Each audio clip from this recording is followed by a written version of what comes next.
नमस्कार दोस्तों, स्वागत है आपका जीएसएम स्टडी लवर पर।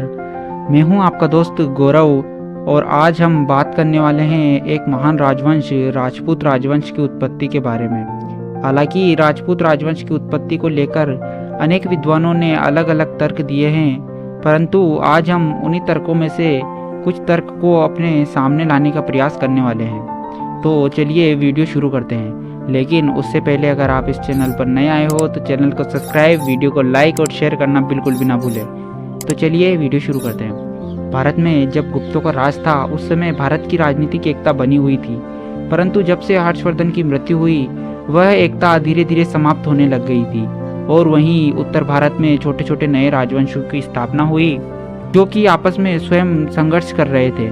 और इन्हीं संघर्षों के मध्य एक नए राजवंश का उदय हुआ जो राजपूत राजवंश कहलाया। राजपूत राजवंश का महत्व इसी बात से लगाया जा सकता है कि भारत का पूर्व मध्यकालीन इतिहास राजपूत राजवंश का इतिहास ही है और इसीलिए इसे राजपूत काल भी कहा गया है। राजपूत कौन थे, राजपूत कहाँ से आए थे, राजपूतों की उत्पत्ति कहाँ से हुई थी, ऐसे प्रश्न आज भी उलझे हुए हैं। हालांकि बहुत से विद्वानों ने इस विषय में अपने अपने मत दिए हैं, परंतु ऐसा कोई एक मत नहीं मिला है जो कि पूरी तरह माना जाता हो। उन्हीं विद्वानों में से एक डॉक्टर गौरीशंकर हीराचंद ओझा ने राजपूतों की उत्पत्ति के बारे में बताया है कि राजपूत शब्द का प्रयोग नया नहीं है, बल्कि यह प्राचीन काल के ग्रंथों में भी किया गया है। चाणक्य के अर्थशास्त्र, कालिदास के नाटकों व बाणभट्ट के हर्षचरित तथा कादम्बरी में भी इसका प्रयोग मिलता है। चीनी यात्री हैंसोंग भी जो हर्षवर्धन के समय भारत आए थे, उन्होंने भी अपने राजाओं को क्षत्रिय तथा राजपूत लिखा है। डॉक्टर गौरीशंकर ओझा द्वारा सुझाया गया यह मत सर्वमान्य नहीं है, क्योंकि राजपूत शब्द का प्रयोग एक जातिगत अर्थ में मुसलमानों के आने से पहले कहीं नहीं मिलता है। इसी तरह डॉक्टर गौरीशंकर हीराचंद ओझा तथा सीवी वेद राजपूतों को भारतीय आर्यों की क्षत्रिय वर्ग की संतान मानते हैं। उन दोनों के अनुसार राजपूत प्राचीन क्षत्रियों की तरह अश्व तथा अस्त्र की पूजा करते थे, प्राचीन आर्यों की तरह यज्ञ व बलि में विश्वास रखते थे। वह उनका शरीर व उनके लंबे गर्दन व उनकी संरचना को देखकर यह प्रमाणित किया जाता है कि वह आर्यों की संतान होंगे। वहीं एक कथा के अनुसार, जो कि आमेर के शासक पृथ्वीराज तृतीय के दरबारी कवि चंद्रबरदाई ने अपने सुप्रसिद्ध ग्रंथ पृथ्वीराज रासों में राजपूतों की उत्पत्ति अग्निकुंड से बताई है। उन्होंने लिखा है कि आबी पर्वत पर रहने वाले विश्वामित्र, गौतम, अगस्त्य तथा अन्य ऋषि धार्मिक अनुष्ठान किया करते थे। इन अनुष्ठानों को राक्षस मांस, हड्डी व अन्य चीजें डालकर अपवित्र कर देते थे। वशिष्ठ मुनि ने इनसे छुटकारा हेतु यज्ञकुंड से 3 योद्धाओं को उत्पन्न किया, जो परमार, चालुक्य और प्रतिहार कहलाए। परंतु जब ये तीनों भी रक्षा करने में असमर्थ सिद्ध हुए, तब वशिष्ठ ने चौथा योद्धा उत्पन्न किया, जो कि इन तीनों से ज्यादा ताकतवर वह हथियारों से सुसज्जित था, जिसका नाम चौहान राजपूत रखा गया।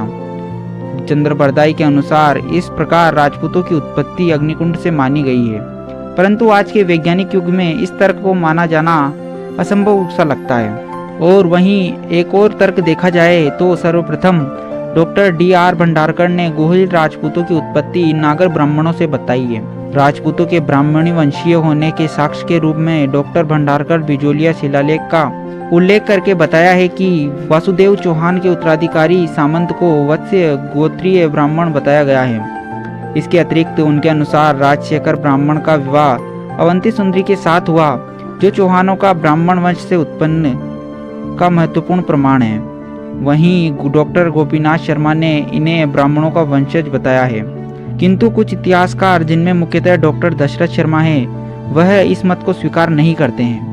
और अगर देखा जाए तो एक और मत के अनुसार राजस्थान के जो प्रसिद्ध इतिहासकार कर्नल जेम्स टोड है, उन्होंने लिखा है कि राजपूत शक अथवा सीतियन जाति के वंशज हैं। कर्नल जेम्स टोड के अनुसार अग्निकुंड की कहानी को अस्वीकार करते हुए इसी आधार पर राजपूतों को विदेशी जाति का प्रमाणित करने का प्रयास किया गया है। उनका मत है कि यह विदेशी जातियां 6ठी शताब्दी के लगभग आक्रमणकारी के रूप में भारत आई और इन्हीं विदेशी विजेताओं को जब वे शासक बन बैठे तो उन्हें अग्नि संस्कार द्वारा पवित्र कर वर्ण व्यवस्था के अंतर्गत क्षत्रिय वर्ग में ले लिया गया। कर्नल जेम्स टोड ने राजपूतों को शक व सीतियन प्रमाणित करने हेतु तर्क दिए हैं कि राजपूत के रीति रिवाज शक, सीतियन और हूणों से मिलते हैं, जैसे उनकी अश्व पूजा, अश्वमेव यज्ञ, अस्त्र शस्त्र की पूजा, शिक्षा आदि दोनों जातियों की एक जैसी ही है। प्रसिद्ध इतिहासकार V.S. स्मिथ ने भी लिखा है कि राजपूत जातियां 8वीं व 9वीं शताब्दी में अचानक प्रकट हुई और स्मिथ ने राजपूतों को हूणों की संतान बताया है। इन्हीं मतों को स्वीकार नहीं किया जा सकता। प्रथम तो राजपूत ने स्वयं को कभी विदेशी नहीं बताया है। इसके विपरीत में अपनी उत्पत्ति सूर्य व चंद्र से बताते हैं। राजपूतों के रीति रिवाजों की शक या के रीति रिवाजों में समानता स्थापित करना अनुचित है, क्योंकि उनके रीति रिवाज शक कुषाणों के आगे आने से पूर्व भी भारत में प्रचलित थे। सूर्य की पूजा भारत में वैदिक काल से प्रचलित थे और अश्वमेव यज्ञ भी यहाँ पहले से ही होता था, जैसा कि महाकाव्यों के साक्ष्य से प्रमाणित होता है।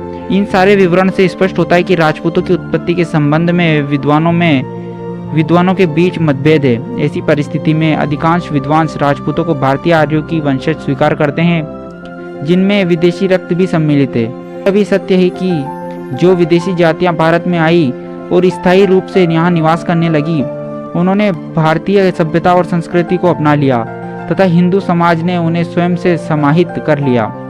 डॉक्टर कानूनगो ने ठीक ही कहा है कि अग्निकुंड की कहानी इस प्रगति के युग में नहीं चल सकती।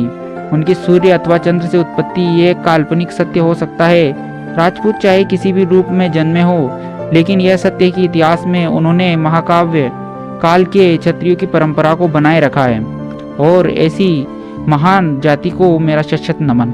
तो चलिए दोस्तों, आज का वीडियो यहीं समाप्त होता है। मिलते हैं अगले वीडियो में। तब तक के लिए जय हिंद, जय भारत।